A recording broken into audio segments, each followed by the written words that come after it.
Kita semua, Shalom, Om Swastiastu, Namo Buddhaya, Rahayu. Nama saya Ganjar Pranowo, anak dari keluarga sederhana yang lahir di sebuah desa di Tawaman, lereng Gunung Lawu. Bapak saya seorang pensiunan polisi, dan ibu saya seorang ibu rumah tangga. Kami bukan dari keluarga yang berada, malah sebaliknya sangat-sangat sederhana. Dengan penghasilan yang sangat pas-pasan, orang tua saya harus berjuang lebih keras untuk bisa menghidupi keenam anaknya. Saya teringat betul bagaimana bapak dan ibu harus mengutang di warung Mbak Yarni untuk mencukupi kebutuhan dapur. Kami pun pernah diusir dari kontrakan. Bahkan kuliah saya hampir putus saat itu karena tidak ada biaya. Saya tidak pernah bisa melupakan momen-momen kenangan itu di hati saya. Sampai sekarang masih tertanam nasihat bapak dan ibu saya.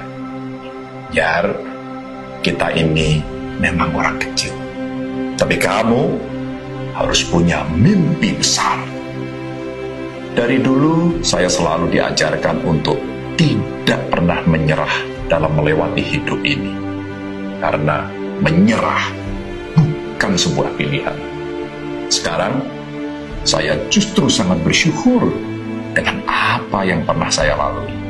Justru itu semua yang membuat saya lebih dapat merasakan, membuat saya lebih dapat memahami, dan membuat saya lebih dapat mengerti bagaimana rasanya menjadi rakyat biasa.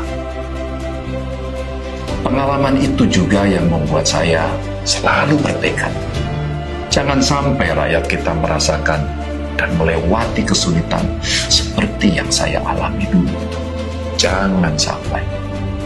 Impian saya adalah semua rakyat Indonesia sejahtera dan memiliki masa depan yang jauh lebih baik. Bapak Ibu tidak mewarisi saya harta. Mereka mewarisi saya nilai-nilai kehidupan.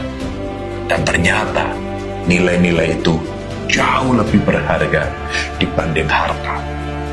Dari Bapak saya belajar tentang keberanian, tentang kejujuran, tentang ketaatan, kesantunan, kepemimpinan, dan pantang menyerah.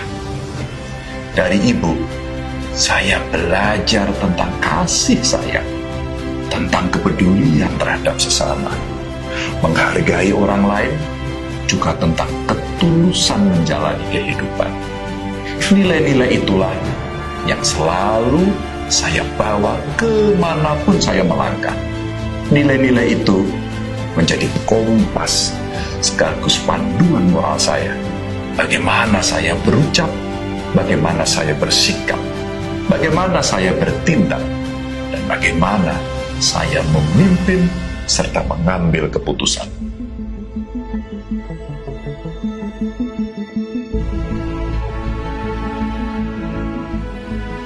Alhamdulillah, Allah juga telah menyempurnakan hidup saya. Saya dititipkan dua orang yang sangat saya cintai, yaitu istri dan anak saya. Merekalah kebahagiaan dan penyemangat hidup saya. Dari mereka, saya pun belajar dan merasakan arti cinta yang sesungguhnya. Saya menyadari tanpa cinta dan doa dari ibu dan istri saya, tidak mungkin saya bisa sampai di titik ini.